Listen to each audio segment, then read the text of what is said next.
heading to the neighbor's trees. Dad's BFing it over there to disc. They were mowing the stubble down. They don't have a disc there right away. And the fucking fire department's jacking off, and you can tell that we're getting pretty close to the fucking woods. Once it hits those goddamn woods, we are fucked. And I mean every bit of fucked. It's gonna hit those goddamn trees and there's no fucking stopping it, and it's gonna jump right on over to ours. So I'm going to get our water trailer out and start filling that son of a bitch. How's he gonna, oh, he's gonna go to the top and go. Well, if I remember to do it right, by the time you see this, you already seen Thailand's clip of me headed out the driveway. Just a little tidbit for you. If you're watching that clip, you'll see a white Dodge pickup up on the road. People are stupid. We can't stop at the top of the driveway very well. Obviously, you know where I was going. I literally went out the driveway, took a left, 200-300 feet down the road, I cut through the ditch. He almost stopped in front of me when I was at the top of the driveway. He moved just enough that I got up onto the road, and I literally pushed him until I went to swing to make the corner to cross the ditch, which was not a good crossing, not near as good as it used to be.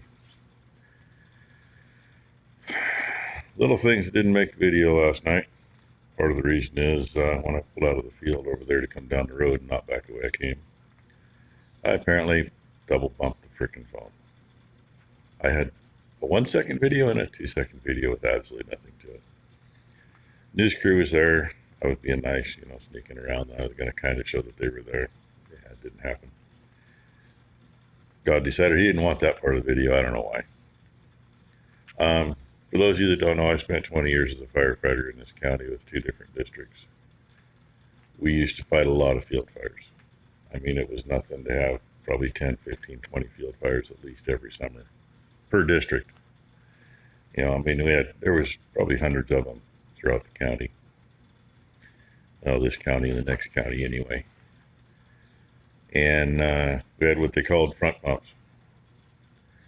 The pump was driven off of a clutch off the front of the engine. They are made to do what you call pump and run, meaning you can drive the fire engine while it is pumping water. Well, these city outfits, they have midship pumps. A midship pump runs off of a gearbox that's behind the transmission, so they can use the transmission to change the speed of their pump. They don't have to have the engine running wide open. They can slow it down, they can speed it up just by shifting gears and then changing their RPMs.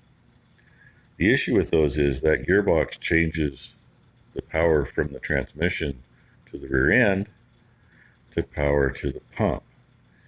And they actually have to be rolling in order for the pump to work at all. Very common in cities. The fire district that used to cover us is defunct and gone. That's one of the ones I was with. If it didn't pump and run, we didn't have it. They work just as well on a house fire. They work just as well on any other fire. They pump water just the same.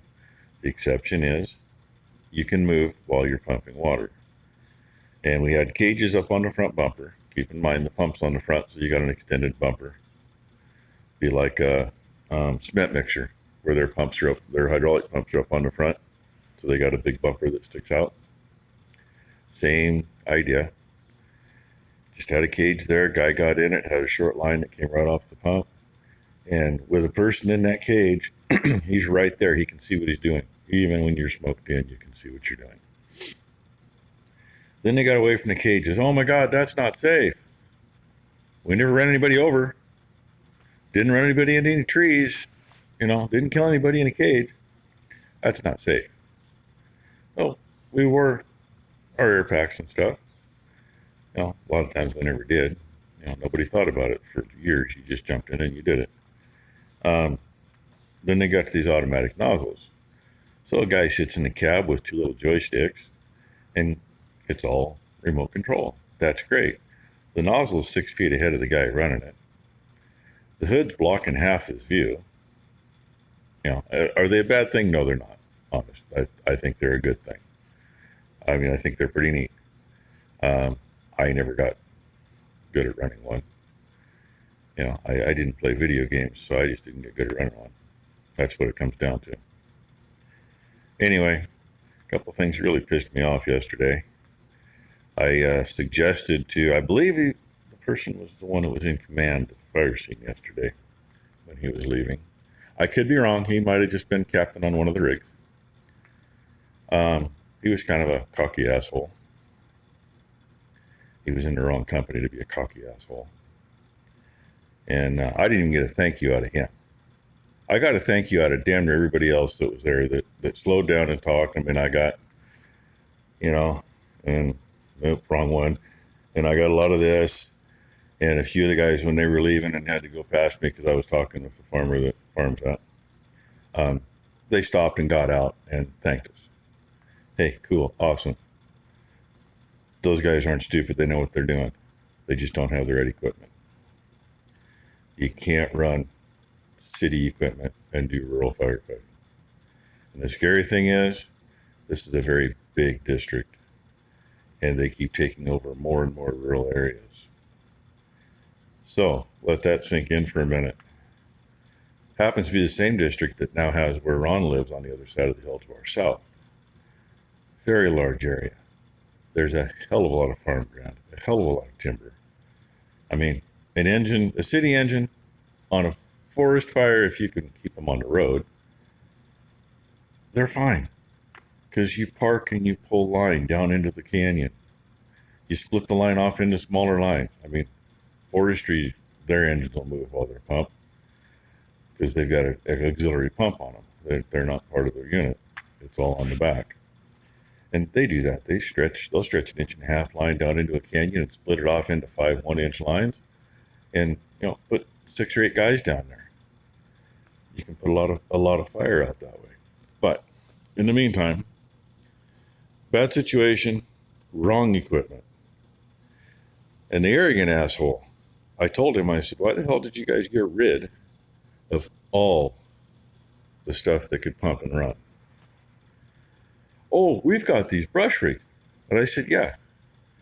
When we were doing this shit and we had a lot of field fires, we got the fire out before it got to anything because we ran 1,000-gallon engines that could pump and run. You take 2 of those on that, the size that fire was when I got there with the disc. If 2 engines would have showed up, which is what used to be stationed a mile away, now there's 1 engine, go figure. There was also a tender and a brush rig. Was not a little 1-ton truck for a brush rig. The brush rigs we had were old deuce and a halves with at least 800-gallon tanks on the back and an auxiliary pump. They'd go anywhere. I mean, we put those things in places where you wouldn't want to take a freaking 4-wheeler. And we put fire out with them. Well, now they've got these fancy 1-tons. And oh my gosh, we can't get them dirty. We can't get them close to the fire. You might burn the paint. Shit, you know how much paint we burned off of shit? We melted lights off. We put the fire out. That's part of the game. And I know I'm rambling. I mean, I had all these thoughts figured out, and I went, yeah, okay. It's just a bad thing. Our fire tax base, and we're paying twice what we were, and we don't have the coverage. Can the guys do the job? I'm going to say yes, they can. I watched them. They were getting it done. But their hands are tied because of the equipment they don't have. Those little brush rigs, I don't know if they're 100-gallon, 200-gallon. I don't think they're 300-gallon. They could be, but even at that, 300 gallons is like running around with your bladder half full and trying to pee on it. Carry a 5-gallon bucket and a case of beer and have a full bladder when you start, and you might get somewhere. They literally spent more time going back to refill than they were squirting water. That's what drove me crazy. Absolutely crazy. Oh yeah, and another interesting one. I got a phone call last night from county sheriff. 9 o'clock last night. Hey, I hear you hit a pole today. Excuse me? Well, just before the field fire up here, about 1.5 miles down the road on the highway, somebody took out a power pole on a corner at an intersection. Supposed to be a big John Deere tractor pulling a disc. Had a witness. And then apparently somebody called and said it was me. I ain't got a John Deere tractor to do that. That old 4010, I mean, it'll pull the little 12-foot disc, but if I hit that pole with the disc, especially where the pole is, because it's kind of up on a bank, that disc isn't that high. And tractor and disc would still be laying there underneath the pole, because that's where they'd end up. So, anyway, I think I'm going to put this video up kind of by itself and let you think about it. And I mean, like a lot of things, you got to pay attention to what's going on around your community. Becky did put a thing on the community deal. Actually, someone shared the thing from the news, I think it was, and thing from the fire district explaining how they got up there and they put the fire out all by themselves. And it was lucky that they were there. Yeah, no mention of me. So Becky made a comment on that, and I don't know, there was probably 100 replies to her thanking us for our quick action. And you know, that's what you do. You take care of your community the best you can. You know, for us around here anymore, it's not the community it was. You know, there's so many city people out here now that have no clue. But something like this happens, and then they see it on the news or they see it on their community webpage, and you know, they suddenly are thankful. And you know, I know a lot of them saw the smoke. That hill across from us, that's kind of in the middle of the area. Everybody can see that hill. You can see that for 20 miles away. And smoke coming up off of that, I guarantee they saw it for a lot farther than that. And almost everybody around, I mean, except for the ones that might be at the base of the hill or behind a ridge somewhere, everybody saw that smoke. In fact, there were cars along our hayfield out here at the neighbors. There must have been 30 cars lined up along the road down there watching. You know, luckily they weren't in the spot where they were in the way. The power pole being down at the intersection, though, that kind of screwed up getting some rigs here. They had to go around because that was the direction that almost all of them would have come to begin with. So, anyway, that's enough of me rambling.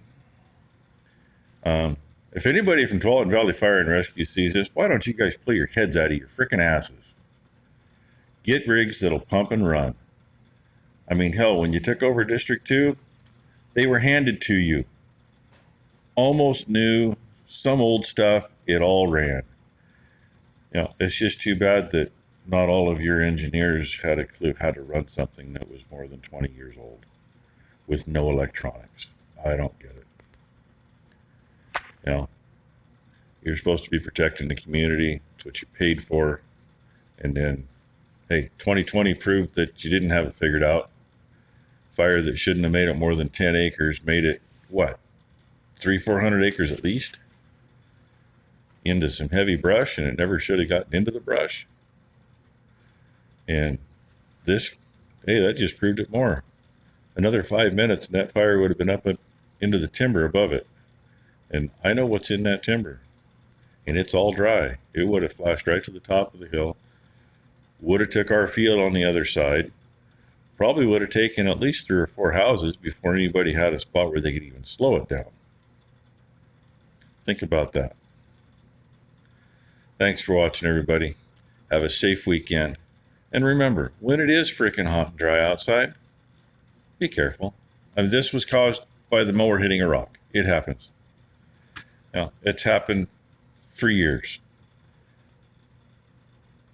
20 years ago, 30 years ago, we always had the disc in the field if the mower was in the field. Same as we've got in the last few years with the combine being in the field and having the disc there. Just because conditions were that bad. They didn't think it was that bad. Thought thought the humidity was high enough, which actually yesterday it was higher. Yesterday during the fire, the humidity was 35%. That's about the lowest we've been all summer. But the last few days before that, the humidity had gotten down to 20%, which, you know, okay, yeah, the humidity was 35%, but it was 20% the few days before, so all that stuff was dried down good. And that's all it takes, just a spark. And I think he was going all around that field, so from the time he hit that rock to the time he noticed the smoke when he was literally right above it, just below the house that was above the fire there. He was probably 20 minutes, half hour, and he saw it right when it first started. He just couldn't get there quick enough. They got a water tank in the pickup, got it going, started squirting water, called 911 too at the same time. Engine quit. Had to get it going again. Well, by then, yeah. Anyway, be safe.